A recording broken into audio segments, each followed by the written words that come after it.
Happy Groundhog's Day, guys. Are you team 6 more weeks of winter or team spring? Pick your team and let's get painting.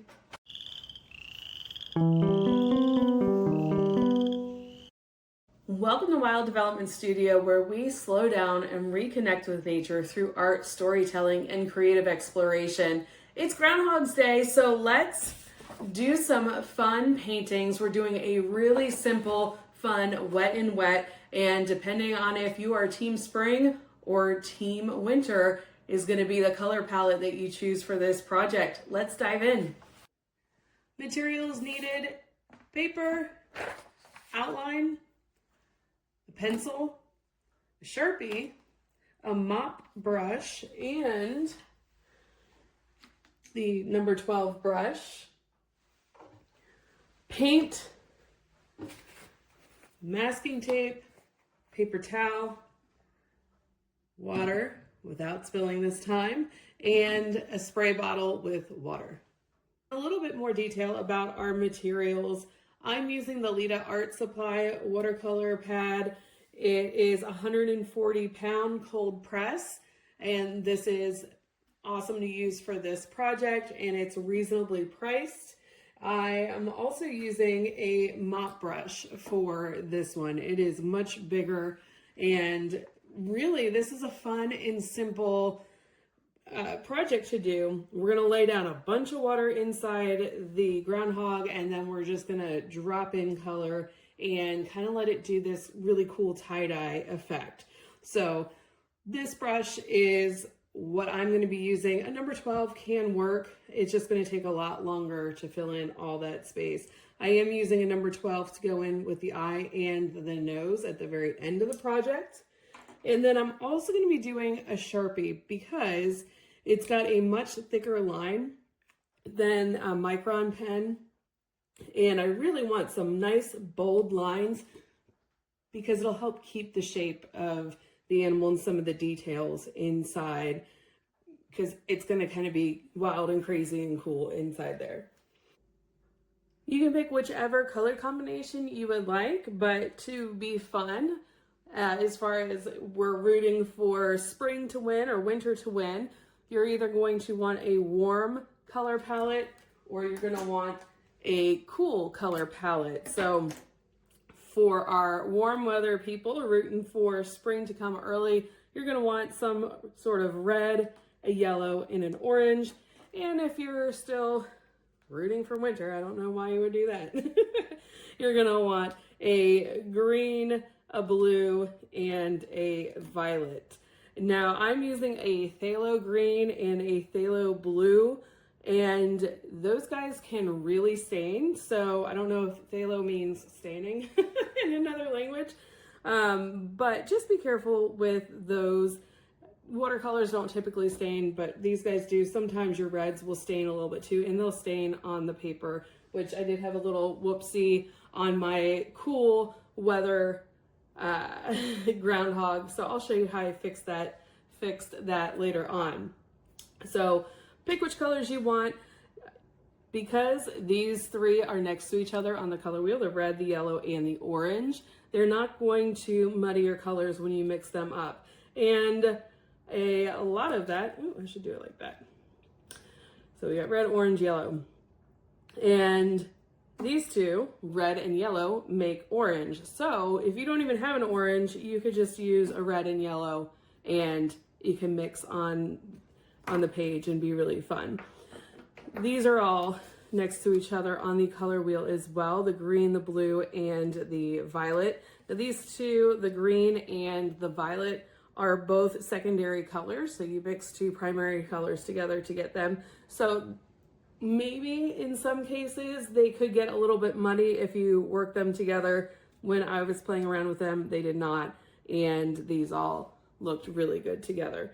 So in my penguin tutorial, I told you guys you could either freehand your drawing onto your watercolor paper, you could use a printer and print onto your page, use your digital file and print onto the page. Just be mindful that you're not jamming your paper in your printer, and that also you have waterproof ink in your printer. Not all inks out of your computer printer are going to be waterproof. And the other thing I told you guys you could use is a light box. Like this guy here, you would put your page down and put your sheet on top, and the light would show through, and you can have a nice outline to guide you. The other thing you can use is the sun. What I forgot about is another technique, and I use this a lot when I'm teaching class, because sometimes you don't know how many people are going to show up because you don't want to pre-print pages and waste your paper. You might not always have the sun to rely on, and light boxes, you can't afford to really get a light box for everyone. So you can print your outline on a normal piece of paper, and you're going to flip it on the back and take graphite. You could use just a normal pencil that you use for everyday writing, but the lead is a lot smaller than this one here for this graphite. So this could work, and you can just take a really long time to go over all those lines. Or you can take a bigger piece of graphite, and you don't have to get everything. You can see through this page here and just get the areas where you see the outline. All right, now that we're done drawing over the lines with graphite, I'm going to place our outline on top of our paper. And I do like to line it up nice. I like to tape it to the page. Use some masking tape or washi tape, something where it's not going to tear your paper. And this way, when I'm doing my outline, I can check and see, and then it'll lay pretty much where I put that tape down. Now, groundhogs are mammals, and that means they have hair. So we're not going to draw all the details of the hair. That would take forever. But I'm giving the suggestion of hair with just these lines. It doesn't have to be precise. The more kind of crazy it is, the more it's going to look like it is a furry animal. So we'll do this outline here, and I will fast forward through this.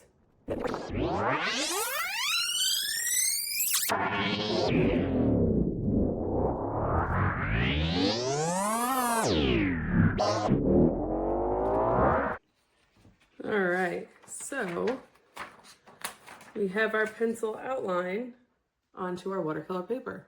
Now we're going to take our Sharpie permanent marker and do the outline on our watercolor paper. And again, make sure you have nice, clean, dry hands. The oils in your hands, if you touch the page, it will actually repel the paint if your hands are super oily. I know that sounds gross. So just make sure you have nice, clean, dry hands while you are touching all over your page.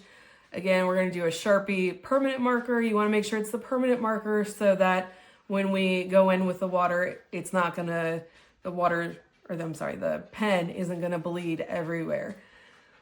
So we've got our little groundhog here.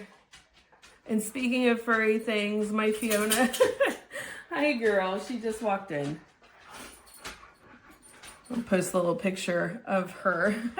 Actually, the reference photo of the groundhog provided in the link, I saw when I was with Fiona in Cades Cove, Gatlinburg, or not Gatlinburg. Again, I'm telling you, it is so hard to draw and talk at the same time. Different hemispheres of the brain. But, so I did a little girls trip with my husky and doing some self-reflecting and being out in nature to help me get through some things. And we were walking in Cades Cove in Tennessee, and I heard something, and I could kind of feel like something was looking at me. And I look over, and in this little wood pile, I see the cutest little groundhog. And I don't typically see groundhogs. This image of the groundhog standing up. This guy was in my backyard. So I've seen one in my backyard many years ago, and then the one out in Cades Cove, Tennessee. And I don't think I've seen any more since then.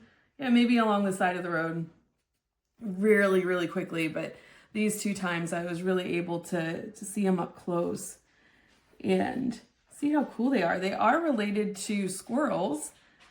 And what are some other things I know about them? They're also known as a woodchuck, even though they don't really do anything with wood, like you think of a beaver. And they're also known as a whistle pig because they make a whistle noise when they are in danger and they're alerting other animals that danger is present. Hi, George. My other dog decided to visit. So they do make a little whistle noise, and they build really big burrows, and they have many rooms inside of them like we would our own house. They have a room for sleeping. They have a room where they can go to the bathroom. I just think that's really cool. They have a room that's like a way that they can escape if predators are coming in at a different angle. So really neat animals. And since we're talking about Groundhog's Day, I decided I should look that up a little bit. Where did Groundhog's Day come from? Why do we celebrate it? Yeah, it's something that I've always looked forward to as a kid. I am team summer, by the way. I want summer to be here as soon as possible, so I always want that groundhog to predict that spring is on the way. And it's something I just have always kind of taken for granted and never really thought until doing this project, like, why do we do this? It is a very weird superstition that this little guy is predicting our weather.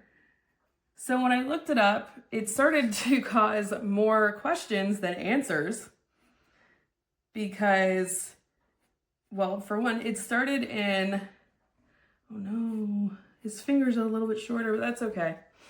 We can lengthen that a little bit. So Groundhog's Day started in Puxatawny, Philadelphia, and the very first reported one was in 1886, and then officially started in 1887.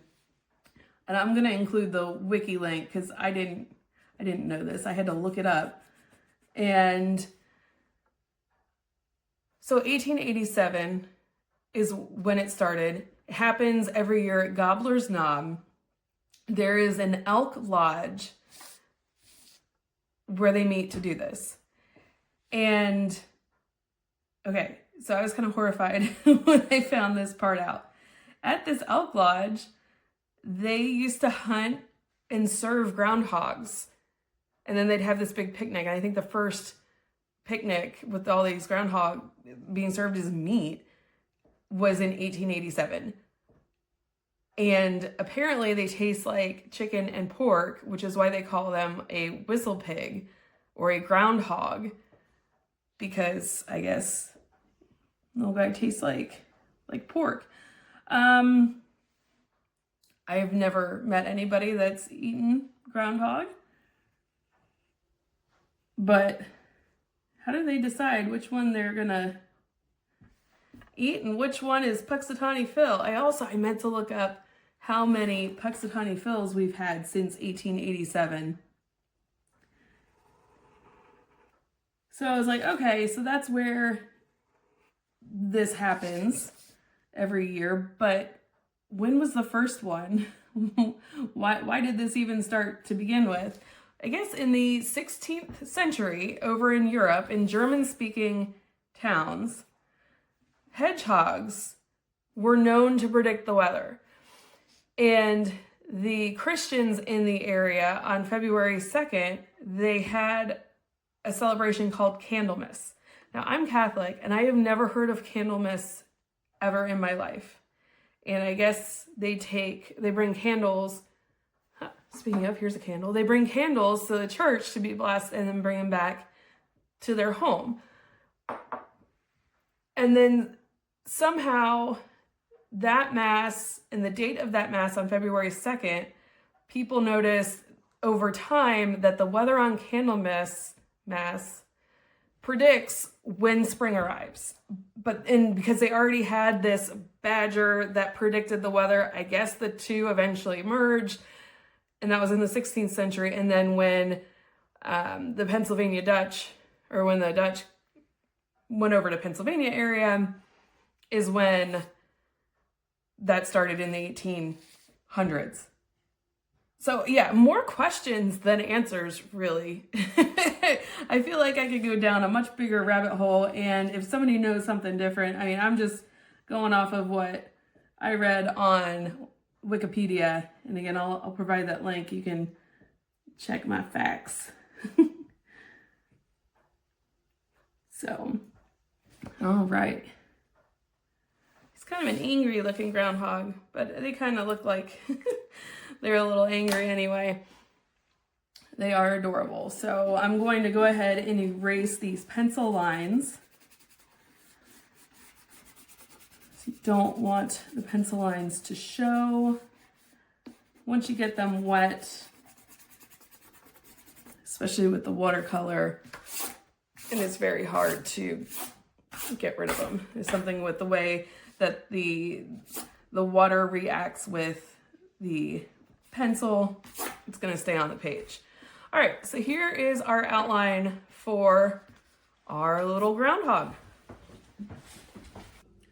Okay, now that we have our outline complete, we're going to take a palette. Now I'm using a plastic palette for this project, and I don't typically use a plastic palette when I'm working with watercolors unless I'm really watering them down and I'm making puddles. So when I'm working with liquid watercolors and I do this meditative art experience, we use these palettes.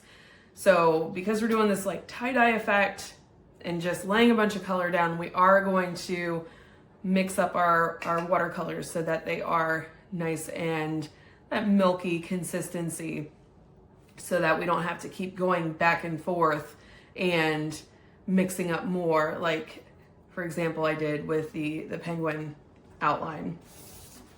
So let me move that out of the way. You need just about a pea size of paint. So we got our red, our orange, and yellow. Oh no. Okay. Sometimes, yeah, if the paint gets stuck on there, it dries out and it'll be really hard to take it off. You can always take pliers, a tool, and to help open that up, but I was able to get it on my own. So then I take my spray bottle. I'm going to spray this down. I did about 10 sprays when I was playing around with the cooler palette Groundhog. 1, 2, 3, 4, 5, 6, 7, 8, 9, 10. 1, 2, 3, 4, 5, 6, 7, 8, 9, 10. 1, 2, 3, 4, 5, 6, 7, 8, 9, 10. Ladybugs at the Ladybug Picnic. That's a throwback. All right. So now that I've got the water in there, I'm gonna mix up the paint so that it's a nice even consistency, and you can see how this is like a milky consistency, so that it's not, you can't really see through it. That's what I mean by milky. Rinse off your brush.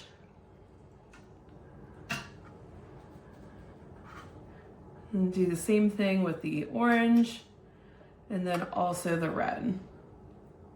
Now these plastic palettes, if I was doing a normal piece, you can really see how the watercolor kind of beads up, and it doesn't really help when you're trying to blend colors together. But you know, play around, see what you like. That's just my personal preference. But for when my watercolors are nice and liquidy like this, it helps to keep them nice and separated until I want to use them. Ooh. All right. So my paints are a nice consistency. And I did mix them up with my round 12 because the bristles are a little bit harder than with the mop brush. I mean, think about a mop and how it kind of like pops around and is not as stiff. I needed those stiff bristles to really get in there and help mix the paint. So that's why I use that brush.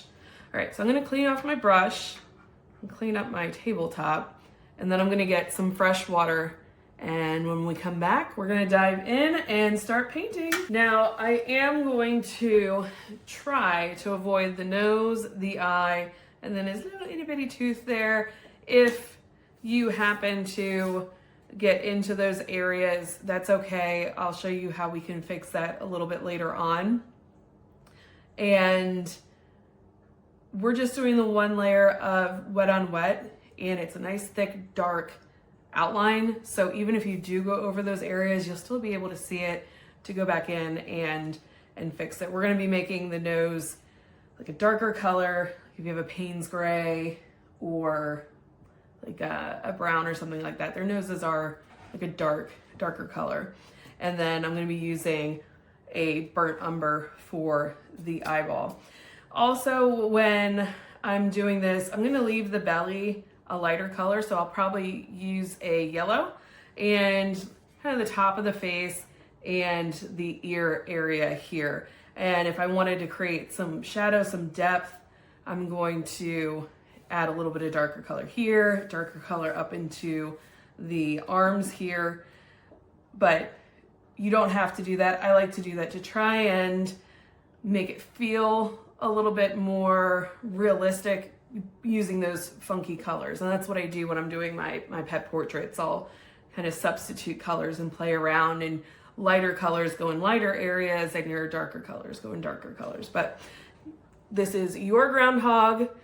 You can make it a rooting for our warm weather like I'm doing here, yay, or you can do your cold weather, boo, in your purples and your blues, or you can do whatever combination of colors you like, but be careful because some colors, if you mix them, they will start to get muddy. Just something to keep in mind. So we're gonna dip our mop brush and nice clean water and go ahead and put the water in the page. You don't have to worry about getting all these details. Just get the majority of this guy wet, and you want a nice sheen. You don't want puddles in there because we are going to be adding wet watercolor too. And if you feel like, oh, maybe I have too much water and it's already on the page, go ahead and take your brush, kind of wring it out and dry it up, and then go back in and mop up. I'm using a mop brush and we're mopping up some of that water. I am just with it with the puns. Okay, so it's nice and wet. I am going to grab my lighter colors first, and I'm gonna put them in the ear area, around the top of the face, in the belly, and maybe around here for now. I'm just gonna let that spread. I'm gonna take my medium color, my orange. I'm gonna drop that in some more places. And if you don't like where you put something, it is gonna change by the end of this piece. It's also gonna look different when it's dry. So just have fun with it. This is a quick and fun, easy piece, just something I thought I'd do to get in the spirit of Puxatawny Phil. And the more you play and have fun, when you go to do an actual piece for something that you want to hang up in your house, you'll have this experience already built in, and you'll know what to do when the time comes. I mean, and you know, even with your fun pieces, those are okay to hang up too. You can put them up on your fridge even. And my son would love this one. He loves the color orange. All right, I'm going in with my red, my darker color.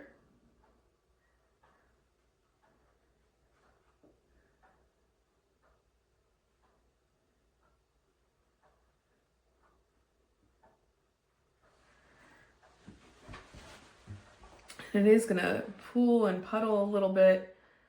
That is to be expected.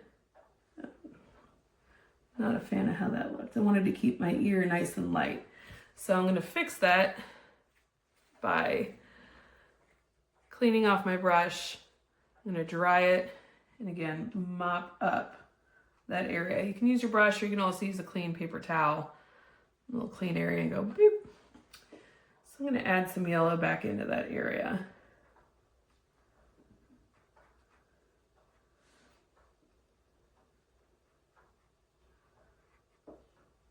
Then I wanted to do a red outline. So it's a little bit drier on the outside edge of the ear. It'll help to add that definition that I wanted. If it bleeds in, that's okay too. I'm also going to just kind of get that nice and wet again. Just kind of dot in some spots. And I'll show you why here in a second. I'm just gonna play around. And then you can pick up your page and move it around.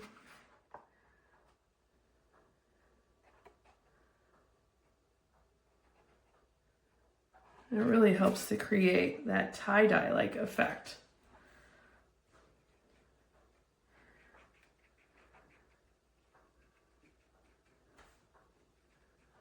The other thing you can do, hey red, stay out of my orange area.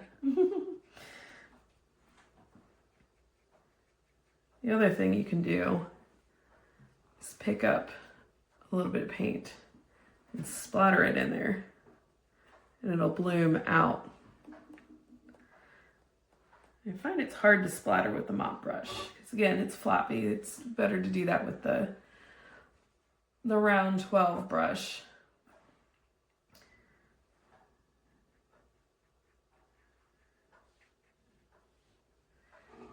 All right, so I'm pretty happy with how he looks here. I am gonna go back in with some red and hit the edges a little bit. It will dry lighter than what you see right now. And I did my blue and green hedgehog about an hour ago and he's still drying. So this is gonna take a long time to dry.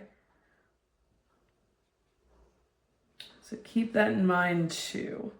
And if you're impatient, you can always take like a hair dryer or heat gun and spray it down. Now it is puddling up. So what I'm going to do, since it's bowing up, I'm gonna take some tape and I'm gonna tape it down to help keep it nice and flat. I should have done that before, but sometimes it doesn't do that. So I'm not going to get this edge because what I'm going to do is my husband's favorite thing, and I'm going to do some splashes and splatters on this guy. So on my blue and green hedgehog, I had accidentally gone outside the lines. Oh, and I did here too. And I almost gave up on that piece. And I'm like, no, this is just supposed to be fun. I didn't want to spend too much time on it. So I did something that I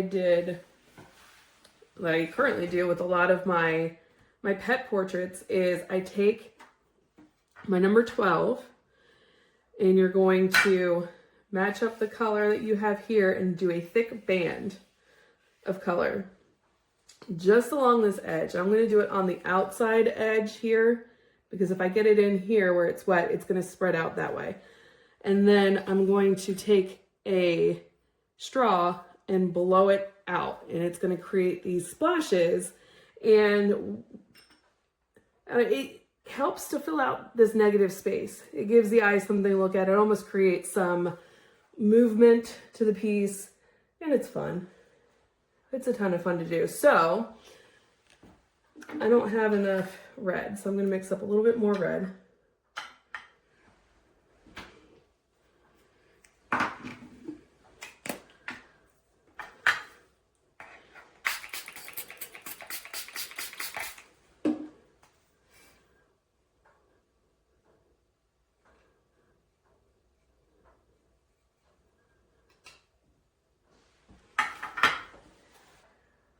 We're just going to, oops, see, I told you, if it gets in there, it's going to spread.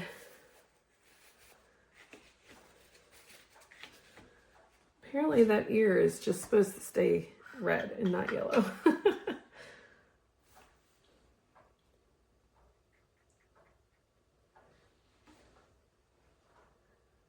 It's really puddling up in there. That's okay.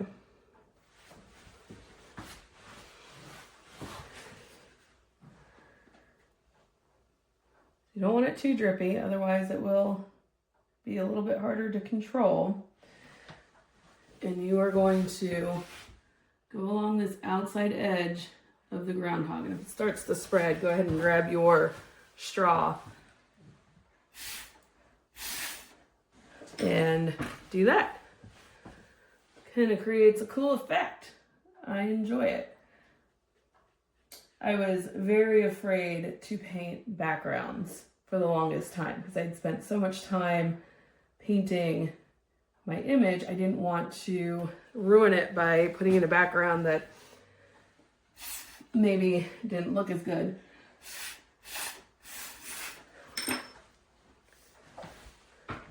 So I did this to help fill out that negative space. The negative space being just the white space.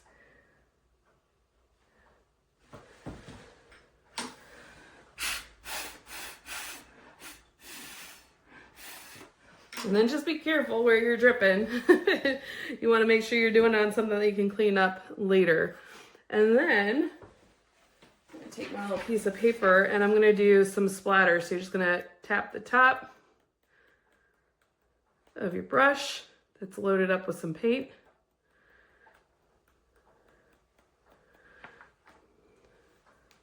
And clean off my brush. I'm going to grab some orange.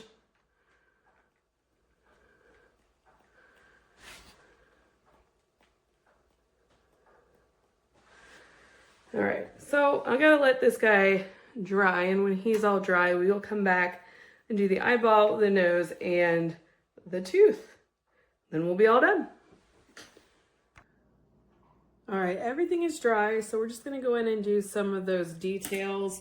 If you happen to get some paint into some areas that you didn't want, like I accidentally covered up his little teeth there, I'm going to take this is a Artistro white pen. I thought it was an acrylic pen, but I see here it says water-based ink. So I don't think acrylic's usually water-based. But going in to add those little teeth back. And then I am going to take some Payne's Gray. You could use your Sharpie marker and color in the nose if you'd like, but I'm going to use some Payne's Gray. Oops, nope, that was indigo. Payne's Gray. I'm just going to go in and add a little bit of that gray into the nose.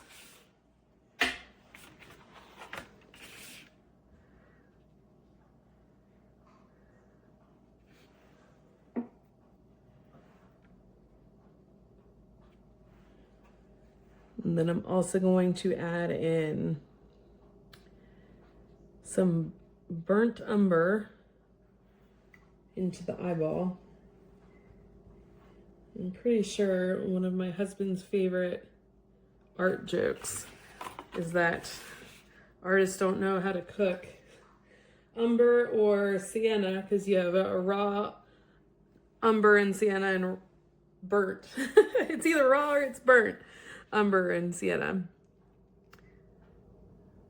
Just adding a little bit of color into there.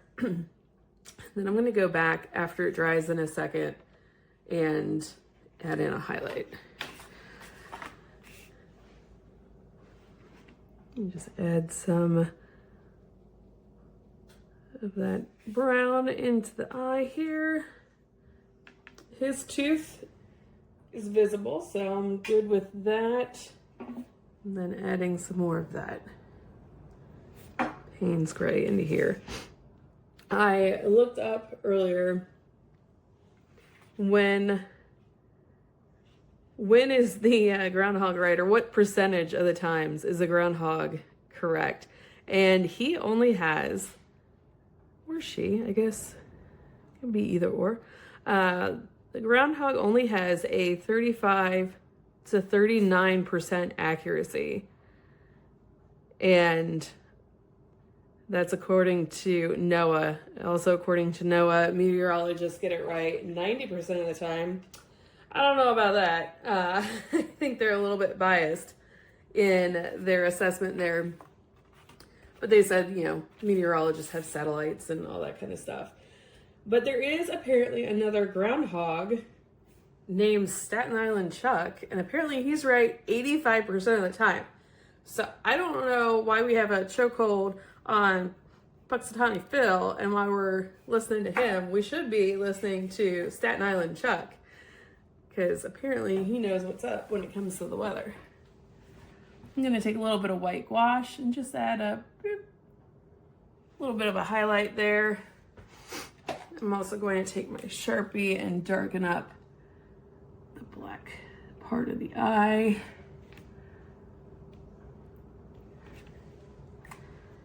Oh, I just got my hand in it. You know what? It kind of added some texture, so I'm going to leave it. That is what Bob Ross would call a happy accident. And then let's see. So it's still kind of white above the eye there, and I'm actually going to get a clean, damp brush and pick up some of the yellow over here and blend it over. I guess it's like a yellow orange.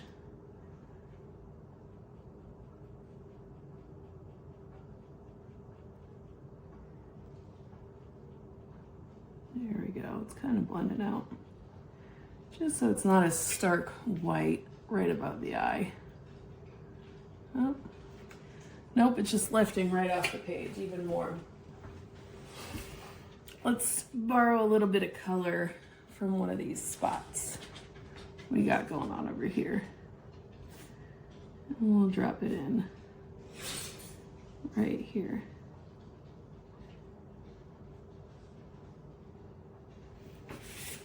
That's something to keep in mind too, like watercolor, you know, unless you seal it on the page somehow, there is a wax that you can put over your painting. And there's some other methods, maybe put it behind glass or something, but if it's exposed to water, it could ruin your painting. I'm gonna lift up a little bit of this Payne's gray in here, just kind of add some depth to that nose.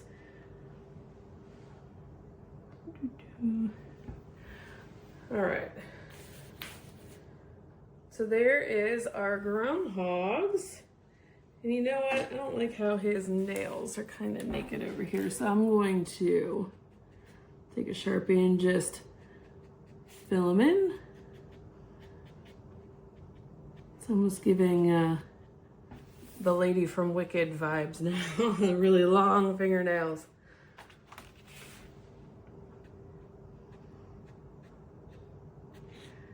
So there you have it. Those are groundhogs. And I'm posting this right before Groundhog's Day. So by the time you're watching this, it might already be Groundhog's Day 2026. And time will tell if spring won or if 6 more weeks of winter won. So happy Groundhog's Day, guys. Don't forget to sign your piece. And once you've done that, it is complete. There is no more touching it after that.